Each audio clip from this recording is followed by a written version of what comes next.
आज हम करने वाले हैं अध्याय 13 जिसका नाम है सांख्यिकी। ठीक है, स्टैटिक्स बोलते हैं इसको। तो इसके सभी इंपॉर्टेंट प्रश्न करने वाले अपन। ये जो अध्याय है इसके जितने भी इंपॉर्टेंट क्वेश्चन हैं वो सारे करने वाले हैं। तो ये वीडियो आपके लिए बहुत ज़्यादा इंपॉर्टेंट होने वाला है। ठीक है ना, तो पूरा वीडियो देखना। देखो इसमें इंपॉर्टेंट क्या बात है, अध्याय 13 है ये, और ये 13 नंबर की है। मतलब इससे जो क्वेश्चन आएंगे ना वो 13 नंबर के आएंगे। नंबर के आपकी जो परीक्षा है बोर्ड परीक्षा, उसमें इस अध्याय से अध्याय 13 सांख्यिकी से 13 नंबर के प्रश्न आएंगे। कोई 1 नंबर में आएगा, कोई 2 नंबर में, कोई 3 में, कोई 4 नंबर में। इस प्रकार मिला के कुल 13 नंबर के प्रश्न आएंगे इस अध्याय से। अध्याय 13 से 13 नंबर के प्रश्न तो बहुत ज़्यादा इंपॉर्टेंट है। सबसे महत्वपूर्ण अध्याय है। इसका एक भी क्वेश्चन नहीं गलत होता है यदि हमारा, तो हम पास हो जाते हैं, क्योंकि 13 नंबर की, और पास होने के लिए भी 13 नंबर ही चाहिए अपनों। ठीक है, तो इसका हर एक क्वेश्चन आपको अच्छे से समझना है। ठीक है, पूरा वीडियो देखना है, हर एक क्वेश्चन को अच्छे से समझना है। अब देखो क्वेश्चन नंबर पहला है अपना 2,3,4,5,6 का औसत या माध्य होगा। औसत को ही माध्य बोलते हैं। तो औसत कैसे निकालते हैं या माध्य कैसे निकालते हैं, तो देखो इसका सिंपल सा तरीका होता है, वो बता रहा हूँ मैं आपको। औसत निकालने का तरीका होता है औसत या माध्य, दोनों एक ही है। सबसे पहले तो इन सभी संख्याओं को जोड़ लो आप। तो देखो 2+3+4+5+6, अब फिर यहाँ पे बटे का चिन्ह लगा दो।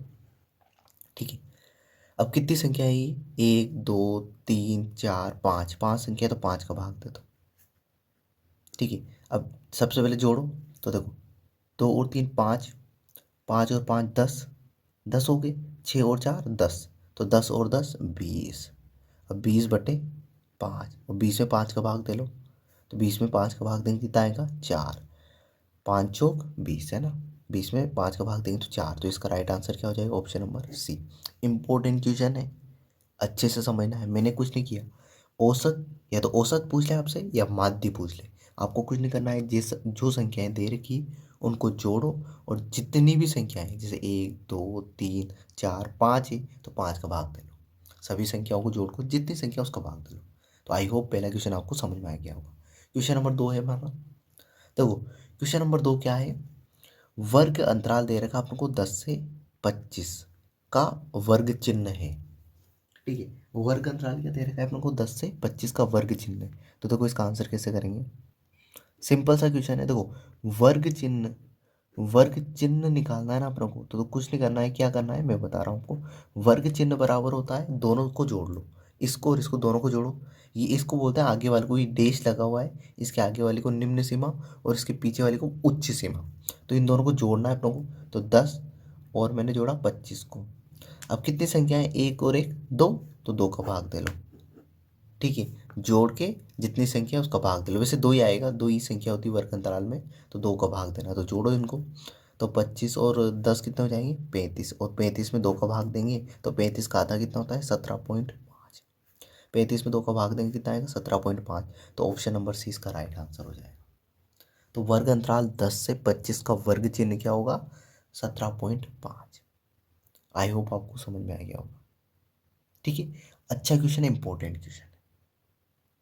अब क्वेश्चन नंबर 3 पे चलते हैं अपन। तो क्वेश्चन नंबर 3 है हमारा, देखो क्वेश्चन नंबर 3 क्या है हमारा, कि प्रथम 5 विषम संख्याओं का माध्य है। अब देखो माध्य माध्य अभी बताया था मैंने, सभी संख्या को जोड़ लो और जितनी संख्या है उसका भाग दे लो। माध्य या औसत अभी पहला क्वेश्चन किया अपनों ने, सभी संख्याओं को जोड़ के जितनी भी संख्या है उसका भाग दे लो। अब देखो प्रथम 5 विषम संख्याएं, तो देखो विषम संख्या कौन कौन सी होती है, तो 1 हो गया, 3 हो गया, 5 हो गया, 7 हो गया, है ना, 9 हो गया। तो कितनी लेनी है, प्रथम 5 लेनी है प्रभु। कितनी संख्या लेनी है, 5। तो गिनो 1, 2, 3, 4, 5, ये विषम संख्या है और 5 ले ली। अब देखो मैंने क्या बताया था, माध्य निकालने के लिए क्या करते हैं अपन, सभी संख्या को जोड़ो और जितनी संख्या है उसका भाग दे लो। तो सभी संख्या को जोड़ो तो 1+3+5+7+9, और कितनी संख्या है ये, तो ये 5 संख्या है, तो 5 का भाग दे लो इसमें। ठीक है, तो देखो 3 और 1 4, 4 और 5 9, 9 और 7 16, 16 और 9 25, तो ये आ जाएंगे 25। और 25 में किसका भाग देना है? 5 का। तो 25 में 5 का भाग देते हैं तो कितना आता है? 5। तो इसका राइट आंसर क्या हो जाएगा? Option number C. तो देखो इसमें अच्छा क्वेश्चन है, इंपॉर्टेंट क्वेश्चन है। इसमें कुछ नहीं करना था आप लोग को। प्रथम 5 विषम संख्या, प्रथम मतलब जो 1 से शुरू होती है ना, तो प्रथम 5 तो कौन कौन सी? 1 होगी, 3 होगी, 5 होगी, 7 होगी, 9, ये विषम संख्या होती है। तो 5 ले ली अपनों ने, 1 2 3 4 5, इनको जोड़ा और जितने संख्या उसका भाग दिया तो आंसर आ गया। आई होप आपको क्वेश्चन नंबर 3 भी अच्छे से समझ में आया होगा। क्वेश्चन नंबर 4 आपको खुद को करना है। क्वेश्चन नंबर 4 क्या है? वर्ग अंतराल 24 और 30 का वर्ग चिन्ह क्या होगा? तो वर्ग चिन्ह कैसे निकालते हैं? इन दोनों को जोड़ो और 2 का भाग दे लो। तो जोड़ो, मैं करवा देता हूँ, फिर आप कमेंट करोगे कि करवाया नहीं है। ठीक है, अब देखो 24 और 30 को जोड़ो। वर्ग चिन्ह कैसे निकालते हैं? दोनों को जोड़ के उनमें 2 का भाग देना है ना। दोनों को जोड़ो और उनमें 2 का भाग दे लो। तो देखो दोनों को जोड़ा तो ये 24 प्लस 30 बटे 2। तो 24 और 30 को जोड़ेंगे तो कितना हो जाएगा? ये 54। ठीक है, 54 में 2 का भाग दो, तो देखो 2 दूनी 4, 1 बचेगा, 2 7 है 14, तो ये आ जाएगा 27। कौन सा ऑप्शन है? Option number B. तो वर्ग चिन्ह ऐसे निकालते हैं। तो आई होप ये एक एक नंबर के इंपॉर्टेंट क्वेश्चन आपको समझ में आए होंगे। अब क्वेश्चन नंबर 5 पे चलते हैं हम। क्वेश्चन नंबर 5 है हमारा, प्रथम 5 सम प्राकृतिक संख्याओं का माध्य। अब देखो यहाँ पे माध्य निकालना, माध्य मतलब औसत।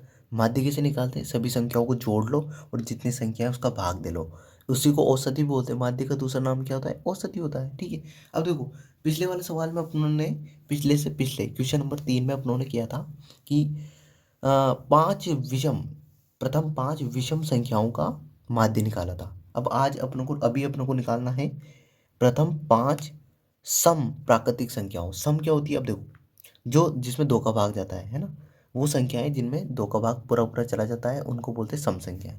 तो प्रथम 5 सम संख्याएं कौन सी होगी? 2 4 6 8 और ये 10। देखो 1 2 3 4 5, अब इन सभी में 2 का भाग चला जाता है, तो ये क्या होती है? सम संख्या होती है। विषम संख्या वो होती है जिनमें 2 का भाग नहीं जाता। तो अब देखो ये प्रथम, प्रथम है, प्रथम 2 से है ना, ए 0 और 1 तो होती नहीं है, तो 2 से शुरुआत होती है ना। मतलब सम संख्या की शुरुआत कहाँ से होती है? 2 से। और विषम संख्या की शुरुआत कहाँ से होती है? 1 से, है ना। तो अब ये 5 अपनों ने सम प्राकृतिक संख्याएं ले ली। अब इनको क्या करना है? जोड़ना है और जितनी संख्या उसका भाग देना है। तो देखो इनको जोड़ते हैं तो 2 प्लस 4 प्लस 6 प्लस 8 प्लस 10 बटे कितनी संख्या है? 1 2 3 4 5, 5 है तो 5 का भाग दे लो। तो जोड़ो इनको, 2 4 6।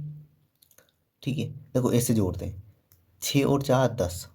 ठीक है, 8 और 2, 8 और 2 10, तो 10 और 10 20 और 10 30, तो 30 बटे 6। 6 में 30 मतलब 30 में 6 का भाग देंगे तो 5 आंसर आ जाएगा। ठीक है, देखो प्रथम 5 सम प्राकृतिक संख्याओं का माध्य है ना, तो 5 लिख ली, पर अपना ऑप्शन नहीं मिल रहा। 6 5 का 30, 5 आंसर आएगा ना।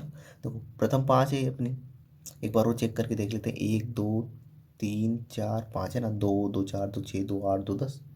तो प्रथम 5 सम प्राकृतिक संख्याओं का माध्य, तो इसमें कोई ऑप्शन में गड़बड़ी है, तो इसका राइट आंसर क्या आएगा? ऑप्शन 5 आएगा इसका ना। इनको जोड़ ला तो 6 और 4 10 और 8 और 2 10 और 10 30 है ना, 30 हो गया। 30 में 5, सॉरी 5 का भाग देना था, या 6 का भाग नहीं देना था, 5 का भाग, क्योंकि 5 संख्या है ना, तो 5 का भाग देना। तो 5, 30 में 5 का भाग देंगे तो 5 छंग 30, या 6 आ जाएगा। ठीक है, तो ऑप्शन नंबर सी इसका राइट आंसर हो जाएगा। ठीक है, आई होप आपको समझ में आ गया होगा। मैंने यहाँ थोड़ी गड़बड़ी कर दी थी, यहाँ 6 लिख दिया था, यहाँ 5 ही लिखना था क्योंकि 5 ही संख्या है। तो बस एक बार वो समझ लो उसको। देखो प्रथम 5 सम प्राकृतिक संख्याओं को माध्य निकालना है अपने को। तो प्राकृतिक संख्या होती है सम वाली, कौन सी होती है? 2 4 6 8 10, ये 5 है, तो इन सभी को जोड़ लो और कितनी संख्या है? 5 है, तो 5 का भाग दे लो। तो 30 में 5 का भाग दिया तो कितना है? 6। ठीक है, ऑप्शन नंबर सी अपना राइट आंसर हो गया। अब क्वेश्चन नंबर 6 है हमारा, 5 कर ही लिया, क्वेश्चन नंबर 6 है, संचयी बारंबारता सारणी का उपयोग होता है ज्ञात करने में। अब संचयी बारंबारता सारणी होती है सी एफ, क्या होती है? C F. संचयी बारंबारता सारणी को क्या बोलते हैं? संचयी बारंबारता को बोलते हैं सी एफ। अब ये सी एफ किस किस सूत्र में यूज होता है? माध्य, माध्यक, बहुलक, ये सभी में। तो ध्यान रखना ये सी एफ है ना, ये यूज होता है माध्यक में। किस में? माध्यक में। जो माध्यक का सूत्र होता है ना, क्या होता है? L plus N/2 minus C F upon F into H. ये जो सूत्र होता है इसमें यूज होता है सी एफ, ये सी एफ। तो संचयी बारंबारता सारणी का उपयोग क्या ज्ञात करने में होता है? कहाँ पे उपयोग होता है इसका? माध्यक ज्ञात करने में। माध्यक इंपॉर्टेंट क्वेश्चन है, ऐसा क्वेश्चन छप सकता है। पूरा वीडियो अच्छे से देखना है क्योंकि ये 13 नंबर की अध्याय है। कितने नंबर की? ये 13 नंबर दिलाने वाली अध्याय है, ठीक है, इंपॉर्टेंट है, ठीक है। तो संचयी बारंबारता सारणी का उपयोग ज्ञात करने में होता है तो माध्यक, ठीक है। अगला क्वेश्चन है अपना क्वेश्चन नंबर 7। बंटन 7,4,5,3,4,3,4,1,2 का बहुलक है। अपनों को बताना है कि इस बंटन का बहुलक क्या है, ठीक है। तो बहुलक क्या होता है? वह संख्या जो ज्यादा बार आती है, जो अधिक बार आती है, ठीक है। बहुलक का मतलब क्या होता है? बहुलक, देखो, बहुलक का मतलब होता है वह संख्या जो सबसे ज्यादा बार आती है, सबसे ज्यादा बार आती है, वो बहुलक होती है। तो मुझे बताओ कौन सी संख्या है इसमें जो सबसे ज्यादा बार आ रही है? तो आप देखोगे 4 4 4 कितनी बार आ रहा है? 3 बार आ रहा है, ज्यादा बार आ रहा है। तो वो 3 तो 2 ही बार आ रहा है, ठीक है। और 5 एक ही बार है, 7 एक ही बार है, 1 एक ही बार है, 2 एक ही बार है। तो 4 सबसे ज्यादा बार आ रहा है, तो इसका बहुलक क्या हो जाएगा? 4 हो जाएगा, ठीक है। अब अगला क्वेश्चन, ठीक है। अगला क्वेश्चन हमारा क्वेश्चन नंबर 8, ठीक है। इसको अच्छे से समझते हैं। तो देखो, माध्य अपने को दिया हुआ है एक्स, माध्यिका दी हुई है अपने को वाई, और बहुलक दिया है अपने को जेड, के बीच में संबंध होता है। तो देखो इसका सूत्र होता है एक, माध्य, माध्यक और बहुलक का एक सूत्र होता है, बता देता हूँ मैं आपको। देखो, इन तीनों के बीच में एक संबंध होता है, उसका सूत्र क्या होता है? बहुलक बराबर 3 गुणा माध्यक माइनस 2 गुणा माध्य। ये संबंध होता है इन तीनों के बीच में। बहुत इंपॉर्टेंट क्वेश्चन है ये, मतलब ये जो सूत्र है ना बहुत ज़्यादा इंपॉर्टेंट है। क्वेश्चन भी अच्छा है ये, और ये जो फॉर्मूला है ये बहुत ज़्यादा इंपॉर्टेंट है, एग्जाम में आ सकता है, पूछा जा सकता है ना। अब देखो बहुलक क्या दिया है अपनों को, ये सूत्र होता है, ध्यान रखना है आपको। बहुलक है जेड, तो बहुलक की जगह रख दो जेड बराबर। अब देखो 3, माध्यक का मान कितना है? माध्यक या माध्यिका है ना, माध्यक और माध्यिका एक ही होता है, ध्यान रखना। माध्यक और माध्यिका एक ही होता है। तो माध्यक की जगह वाई दिया हुआ है, तो वाई 3y, माइनस का चिन्ह माइनस, 2 गुणा माध्य, माध्य का मान कितना है? x, ठीक है। तो जेड बराबर आ गया अपना 3y माइनस 2x। पर देखो यहाँ पे ऐसा कुछ दिया हुआ नहीं है अपनों को, ऐसा कुछ दिया हुआ है कि यहाँ पे नहीं दिया हुआ है ना। तो अब देखो इसको थोड़ा सा सिंपल करते हैं अपन, इसको चेक करते हैं कि इसको थोड़ा सा इधर उधर घुमा के देखते हैं कि कौन सा ऑप्शन सही होगा ना। तो देखो, ठीक है, इस पहले वाले ऑप्शन को देखो, यहाँ 3 गुणा जेड आ रहा है। देखो 3 को जेड से करेंगे तो 3 जेड, और 3 को वाई से करेंगे तो 3 वाई। तो इसको समझ लो इधर, यहाँ समझ लेते हैं इसको। देखो पहले वाला ऑप्शन को सोल्व कर रहा हूँ मैं ना, ये तो अपना सूत्र से बना लिया हम लोगों ने। अब अपनों को आंसर बताना है कि इनमें से कौन सा सही होगा ना। अब देखो इसको सोल्व कर रहा हूँ मैं, तो ये एक्स माइनस वाई। अब देखो मैंने 3 को जेड से किया तो 3 जेड, अंदर गुणा कर लिया, ये माइनस का चिन्ह माइनस, 3 को वाई से किया तो 3 वाई, ठीक है।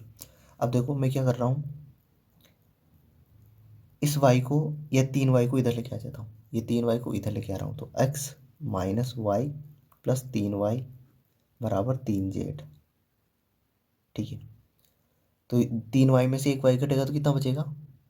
2 वाई। तो एक्स प्लस 2 वाई, प्लस का चिन्ह क्यों है? क्योंकि 3 बड़ा है ना, तो प्लस का चिन्ह बराबर 3 जेड। अब देखो ये समीकरण तो ऐसी बन रही है अपनी, ठीक है। अब यहाँ से जेड का मान निकालेंगे तो ये 3 जो है गुणा में, ये भाग में चला जाएगा, पर ऐसा आना चाहिए अपना जेड बराबर 3 वाई माइनस 2 एक्स आना चाहिए। तो पहले ऑप्शन से नहीं आ रहा है, तो पहला ऑप्शन तो हो गया अपना गलत, क्योंकि यहाँ से जेड का मान निकालेंगे, जेड का मान अपना आना चाहिए 3 वाई माइनस 2 एक्स, पर यहाँ से आ ही नहीं रहा है, ठीक है। अब यहाँ से भी अपन जेड का मान निकालें, इससे अपनों ने जेड का मान निकाला जो अपना आया x+2y/3 आएगा वो गलत है, आ ही नहीं रहा। ऐसा आना चाहिए ना अपना जेड का मान। अब ऑप्शन नंबर सेकंड चेक करते हैं अपन, सेकंड है ना। अब देखो x-z बराबर 3 को x से किया तो 3x, और ये माइनस का चिन्ह तो माइनस, 3 को y से किया तो 3y। ठीक है, अब देखो मैं क्या कर रहा हूँ, ये जेड है, इसको मैं इधर ले आता हूँ तो प्लस का हो जाएगा ना। ये देखो माइनस का तो इधर आया तो प्लस का, और इन दोनों को मैं इधर लेके आ जाता हूँ, है ना। तो ये किसके हो जाएंगे, चिन्ह बदल जाएगा इनका। तो ये x, ये 3x इधर आया तो ये माइनस का हो जाएगा, क्योंकि 3x प्लस का है तो इधर आएगा तो माइनस का, तो -3x। ये 3y माइनस का है तो इधर आएगा किसका हो जाएगा, प्लस का 3y बराबर ये जेड, इधर आएगा तो किसका हो जाएगा, प्लस का, तो ये जेड बराबर आ गया ना। अब देखो 3x में से x, देखो ये x प्लस का है, ये 3x माइनस का है ना। तो 3x में से x प्लस करेंगे अपन, या फिर ऐसे बोल सकते हैं कि x में से 3x घटाएंगे तो बचेगा 2x, और वो किसका बचेगा, माइनस का, क्योंकि माइनस की संख्या बड़ी है। देखो 3x, 3 और यहाँ पे 1 है, तो 1 और 3 में बड़ा कौन सा है, 3, और 3 क्या है कि माइनस का चिन्ह है तो माइनस का चिन्ह, प्लस 2 3y बराबर जेड। अब देखो थोड़ा सा इसको सिंपल कर लेते हैं, इस 3y प्लस का है तो इसको थोड़ा आगे लिख लेते हैं, और 2x माइनस का थोड़ा पीछे, मतलब इसको आगे पीछे कर रहा हूँ। तो 3y माइनस 2x बराबर जेड। अब देखो जेड का मान यहाँ पे क्या आया, 3y माइनस 2x आ गया, और यहाँ पे भी देखो इसमें इसमें देखो 3y माइनस 2x, जो ये फॉर्मूला था इससे भी यही आ रहा है, जेड का मान 3y माइनस 2x, यहाँ पे से भी 3y माइनस 2x। तो ऑप्शन नंबर बी अपना राइट आंसर हो गया। ठीक है, तो इस सवाल में आपको कंफ्यूज नहीं होना है, बस इतना सा ध्यान रखना है, फॉर्मूला ध्यान रखना है और ये लिख देना है। आप डायरेक्ट इसका आंसर भी ध्यान रख सकते हो, पर ये जरूर ध्यान रखना है, ये इंपॉर्टेंट है, 1 नंबर में इससे क्वेश्चन पूछ सकता है। ठीक है, तो ये क्वेश्चन नंबर 8 हो गया अपना। क्वेश्चन नंबर 9 पे चलते हैं अपन। क्वेश्चन नंबर 9 है हमारा, प्राप्तांकों 7,3,5,12,10,9 की माध्यिका निम्नलिखित में से कौन है। 8, 7, 10 और 5, इनमें से अपन को बताना है कि ये जो संख्याएं दे रखी है, प्राप्तांक दे रखी है, इनकी माध्यिका, माध्यिका कौन सी है। माध्यिका को क्या बोलते हैं अपन, माध्यक बोलते हैं, ध्यान रखना, माध्यक क्या बोलते हैं, माध्यक। अब ये जो संख्याएं दे रखी है, इनका माध्यक कैसे निकालेंगे, तो मैंने आपको पहले भी बताया हुआ है और अभी भी वापस बताऊंगा। माध्यक निकालने के लिए सबसे पहले संख्याओं को आरोही क्रम में जमाते हैं। कौन से क्रम में, आरोही। अब आरोही क्रम क्या होता है, पहले छोटी संख्या, फिर उससे बड़ी, फिर उससे बड़ी, फिर उससे बड़ी, फिर उससे बड़ी, है ना। तो इनमें से सबसे छोटी संख्या कौन सी है, तो 3, 3 से बड़ी कौन सी है, 5, 5 के बाद फिर 7, 7 के बाद फिर 9, 9 के बाद 10 और 10 के बाद 12। तो सबसे पहले आरोही क्रम में जमा लो। फिर क्या करना है, आरोही क्रम में जमाने के बाद एक आगे से संख्या काट दो, एक पीछे से, एक आगे से एक पीछे से।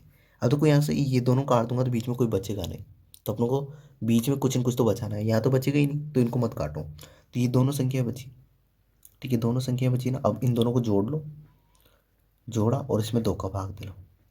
ठीक है, वैसे भी 7 और 9 के बीच में क्या आएगा, 8 आता है, तो इसका आंसर 8 ही होगा। पर आप लोग को ऐसे नहीं करना है, आपको दोनों को जोड़ना है और 2 का भाग दे देना है।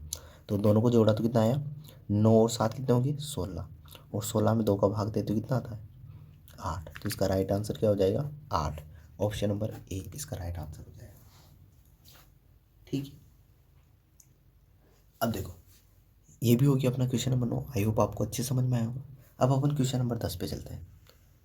ठीक है, क्वेश्चन नंबर 10 है अपना, आप लोग को बताना है कि निम्न में से एक माध्य ज्ञात करने का सूत्र नहीं है। कौन सा सूत्र नहीं है जो उससे माध्य नहीं ज्ञात कर सकता।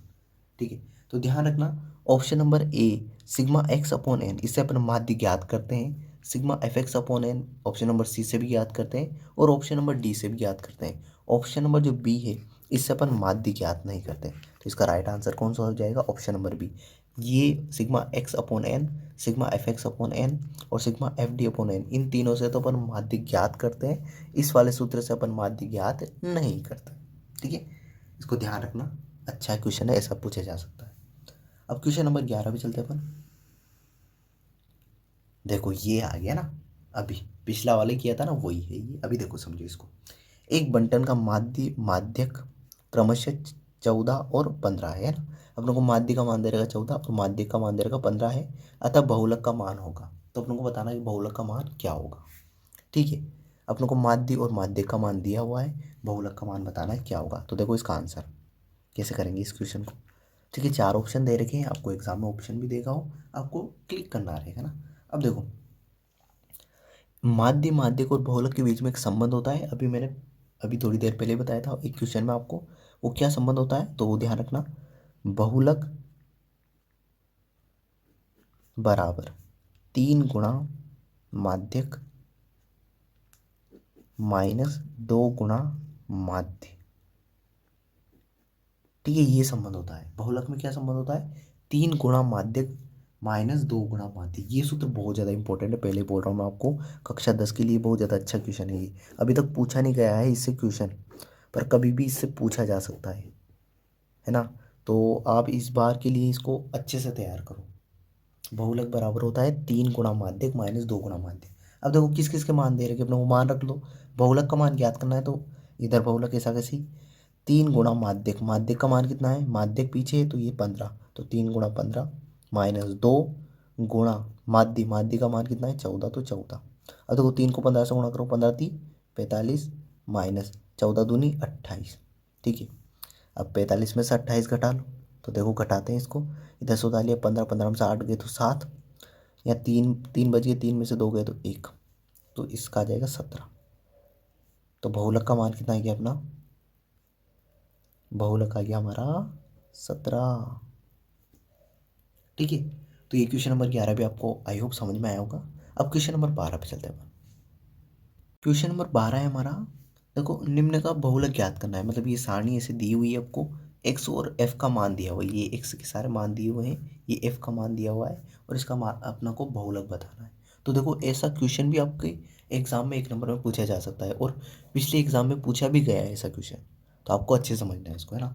अब देखो इसमें बहुलक ज्ञात करना है, तो ये एक्स होते हैं प्रेक्षणों की संख्या, ये प्रेक्षण है सारे, इनकी संख्या है, और ये एफ होती है फ्रिक्वेंसी, बारंबारता।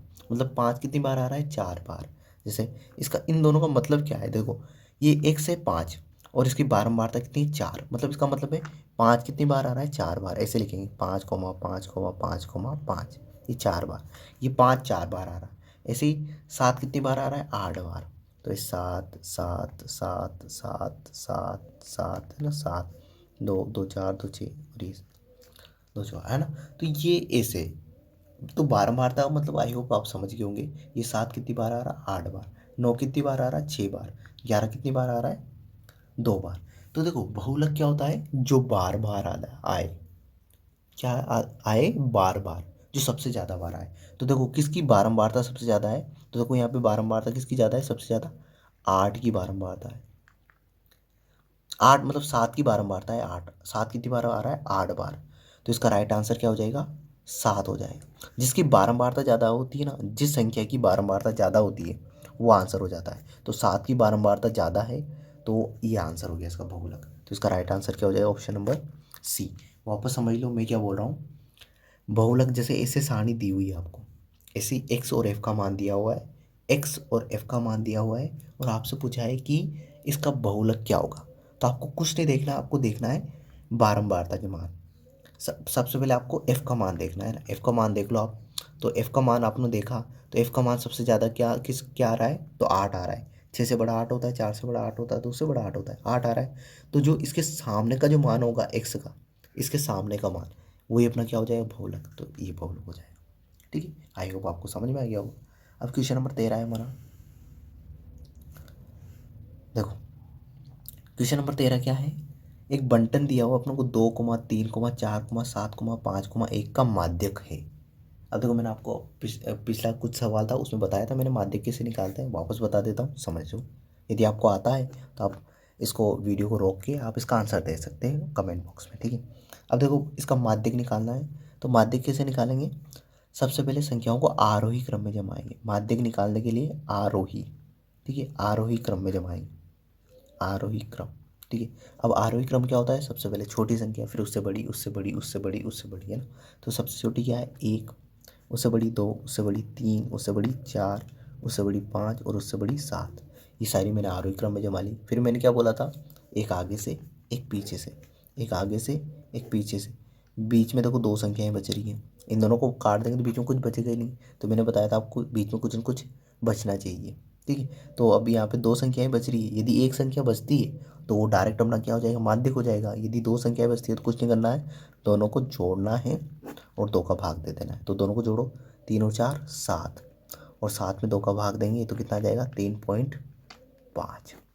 7 में 2 का भाग दे लो, 3.5। तो इसका राइट आंसर हो जाएगा ऑप्शन नंबर डी, 3.5। ठीक है। अब क्वेश्चन नंबर अपना 14 है, 14 है। देखो इम्पोर्टेंट क्वेश्चन है ये, 100%। ये वीडियो आपने पूरा देखा ना तो आपके अच्छे क्वेश्चन आएंगे, मतलब अच्छे नंबर आ जाएंगे, क्योंकि इससे आपकी बोर्ड परीक्षा में आपको सारे क्वेश्चन देखने को मिलेंगे। बस संख्या चेंज हो सकती है पर इसी टाइप के होंगे ना, और क्या मालूम संख्या ये की ये मिल जाए आपको। ठीक है ना, तो पूरा वीडियो देखना है आपको।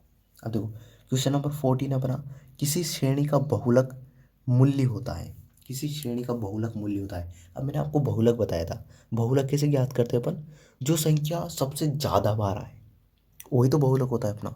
तो देखो इसमें ऐसे ही कुछ लिखा होगा, देखो इसमें पहले ऑप्शन में दे रखा है मध्यवर्ती मूल्य, तो मध्यवर्ती मान होता है क्या, बहुलक नहीं होता। ऑप्शन नंबर बी है अपना, सर्वाधिक बारंबारता वाला मूल्य है, यस सही बात है ना। बहुलक क्या होता है अपना, जो जिसकी बारंबारता बारंबारता सर्वाधिक हो, सर्वाधिक मतलब ज़्यादा हो। तो ऑप्शन नंबर बी अपना राइट आंसर हो जाएगा। अब देखो न्यूनतम बारंबारता, न्यूनतम थोड़ी होती है बारंबारता, बहुलक तो क्या होता है जिसकी बारंबारता ज़्यादा हो, बारंबारता मतलब जो बार बार आए। ठीक है, तो ये तो गलत हो गया, और सीमांत मान नहीं होता है। तो ऑप्शन नंबर बी अपना सर्वाधिक बारंबारता वाला जो मूल्य होता है वो क्या होता है अपना, बहुलक। तो आपको बहुलक की परिभाषा भी पूछे तो आप ऐसे भी लिख सकते हो, वह प्रेक्षण जो सबसे ज़्यादा बार आए, या ऐसे लिख सकते हो आप, ये लिख सकते हो सर्वाधिक बारंबारता वाला मूल्य बहुलक कहलाता।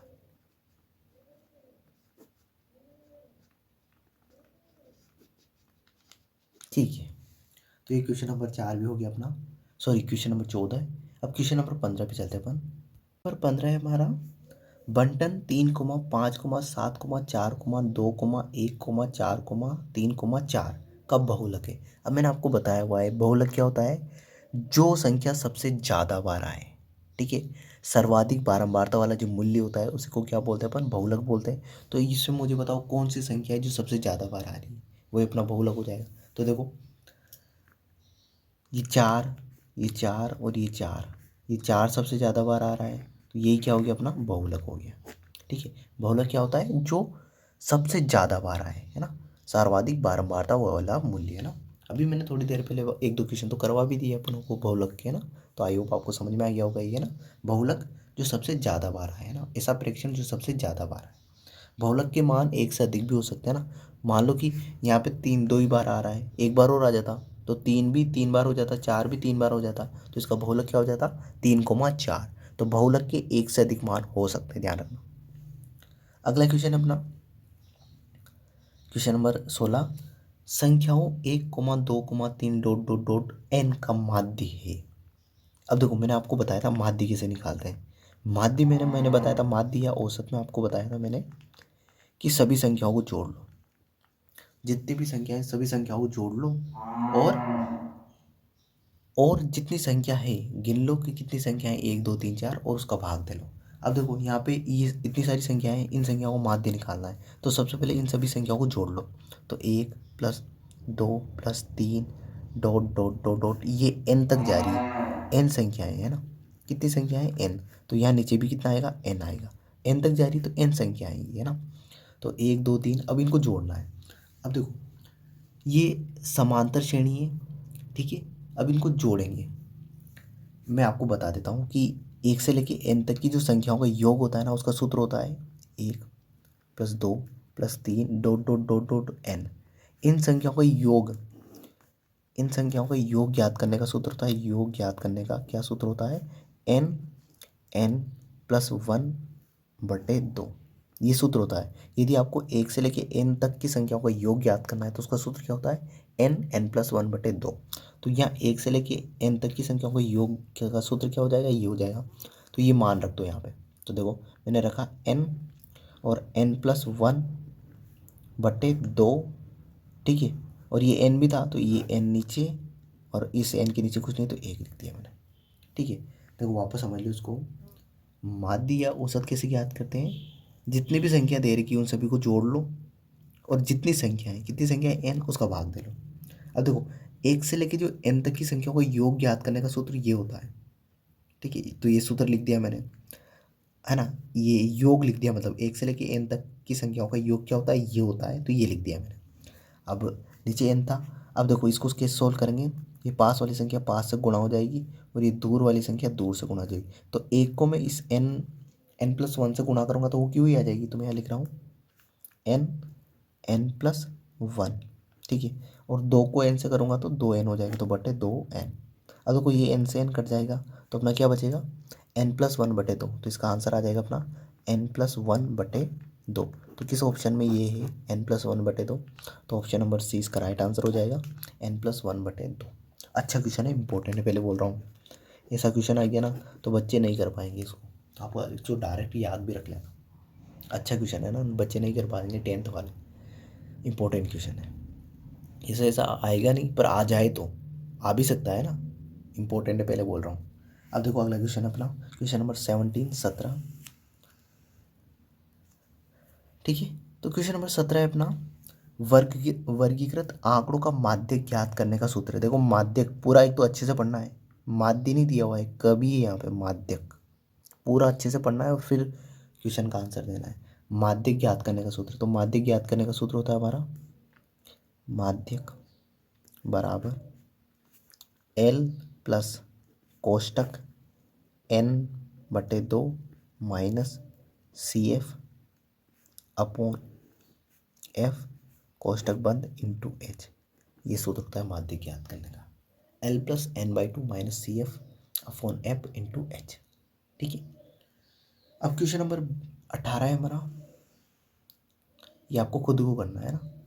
निम्नलिखित आंकड़ों का बहुलक होगा। बहुलक क्या होता है, ये जो संख्या सबसे ज़्यादा बार आती है बहुलक होता है अपना। ठीक है, तो आपको बताना है इसका कमेंट में, इसका आंसर करना है कि इसका आंसर क्या होगा। ठीक है, ये आपके लिए क्वेश्चन है।